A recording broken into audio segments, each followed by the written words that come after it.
Hello, good evening. मैं रवि कुमार। आज धरुव coaching centre से पहला वीडियो रिकॉर्डिंग का दिन है मेरा।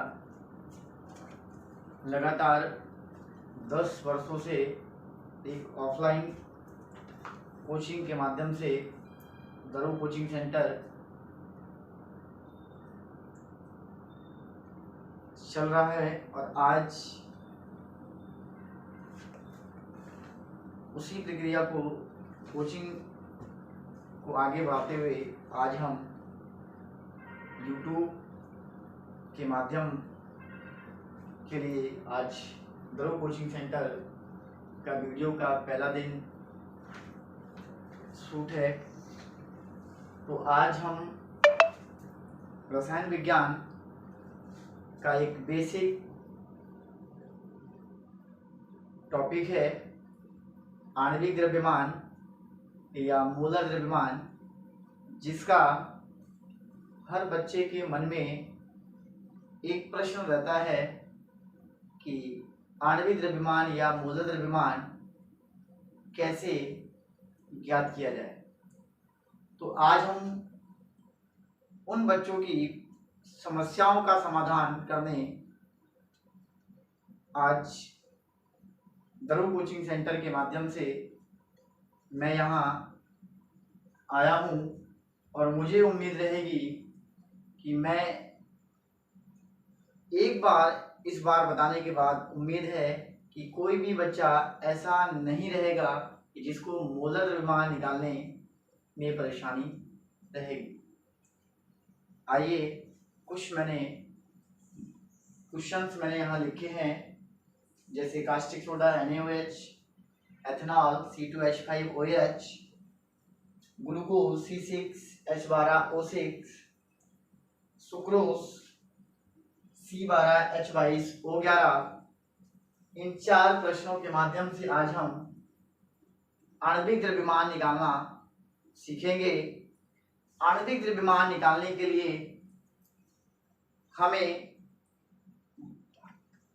आवर्त सारणी में इन सभी तत्वों का परमाणु क्रमांक और परमाणु द्रव्यमान पता होना जरूरी है,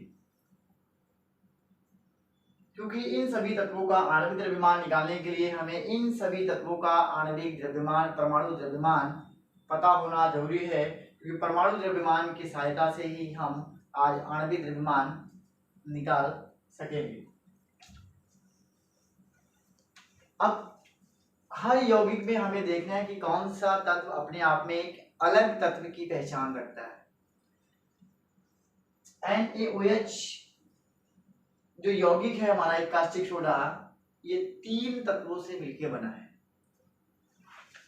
सोडियम, ऑक्सीजन और हाइड्रोजन। और सभी तत्वों का एक परमाणु द्रव्यमान होता है,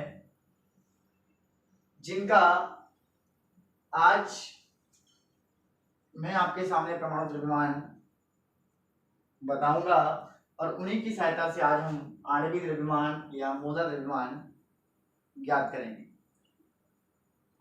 यौगिक में किसी भी तत्व की एक संख्या भी हमें देखनी पड़ती है कि किस तत्व की कितनी संख्या है। सोडियम O और H के साथ कोई ऐसा नंबर 2, 3, 4, 5, 6, 7 ऐसा कोई नंबर जुड़ा है तो उस नंबर को हम सबसे पहले लिखते हैं। अगर कोई भी तत्व के साथ कोई नंबर नहीं होता तो उस तत्व को एक नंबर में गिना जाता है। जैसे सोडियम के आगे कोई नंबर नहीं है तो इसका मतलब है कि सोडियम अपने आप में एक संख्या रखता है। उस संख्या को हम पहले लिखेंगे 1 गुणा Na का परमाणु द्रव्यमान होता है 23, 1 गुणा 23 और हर तत्व के साथ हमें प्लस का चिन्ह लेना है।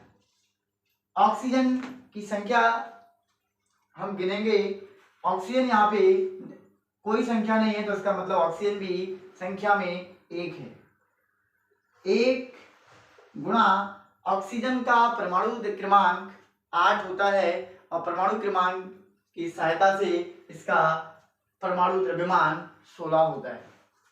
1 गुणा 16 प्लस हाइड्रोजन का परमाणु क्रमांक 1 होता है और इसका परमाणु द्रव्यमान भी 1 होता है। 23 की गुणा 1 से करेंगे तो 23 ही कम 23 प्लस 16 की गुणा 1 से करेंगे 16 ही कम 16, 1 की गुणा 1 से करेंगे 1 ही कम 1। अगर तीनों नंबरों का हम जोड़ करेंगे तो तीनों नंबरों का जोड़ 40 होता है, यानी कि कास्टिक सोडा NaOH का जो आणविक द्रव्यमान है वो 40 होता है। एथेनॉल, एथेनॉल में देखेंगे C कितनी है। अब यहाँ पे C नंबर ऑफ 2 है, यानी कि 2 को पहले लिखेंगे, 2 साथ में गुणा का निशान। अब कार्बन का परमाणु क्रमांक 6 होता है और परमाणु क्रमांक 6 होने के साथ इसका परमाणु द्रव्यमान 12 लिखा जाता है। तो संख्या 2 परमाणु द्रव्यमान 12, तो 2 गुणा 12 प्लस हाइड्रोजन की संख्या पहले देखेंगे, हाइड्रोजन की संख्या कितनी है, तो हाइड्रोजन की संख्या 5 है और हाइड्रोजन का परमाणु क्रमांक 1 होता है और परमाणु क्रमांक 1 होने के साथ साथ इसका परमाणु द्रव्यमान भी 1 होता है। प्लस ऑक्सीजन की संख्या गिनेंगे, ऑक्सीजन संख्या में 1 है और ऑक्सीजन का परमाणु क्रमांक 8 होता है और परमाणु क्रमांक 8 होने के साथ इसका परमाणु द्रव्यमान 16 होता है। प्लस हाइड्रोजन संख्या में 1 है और परमाणु द्रव्यमान हाइड्रोजन का 1 होता है। तो 1 गुणा 1, अब इनका गुणा करेंगे तो 12 का अगर 2 से गुणा करेंगे तो 12 दूनी 24 प्लस 5 ही कम 5 प्लस 16 ही कम 16 प्लस 1 ही कम 1। अगर इन सभी नंबरों का अगर हम जोड़ करेंगे तो सभी नंबरों का जोड़ 46 यानी कि 46 होता है। ग्लूकोज C6H12O6, अगर इसका देखें तो नंबर कार्बन की संख्या अगर देखें तो कार्बन की संख्या 6 है। 6 गुणा परमाणु द्रव्यमान 12 प्लस हाइड्रोजन संख्या में 12 है और इसका द्रव्यमान 1 होता है। प्लस ऑक्सीजन संख्या में 6 है और इसका परमाणु द्रव्यमान 16 होता है। इनका गुणा करेंगे, 12 का गुणा अगर 6 में करेंगे तो 12 छंग 72 प्लस 12 का गुणा 1 में करेंगे तो 12 एकम 12 प्लस 16 का गुणा 6 में करेंगे तो 16 छंग 96। अब तीनों नंबर का अगर हम सम कर टोटल जोड़ेंगे तो तीनों नंबरों का टोटल 180 होता है।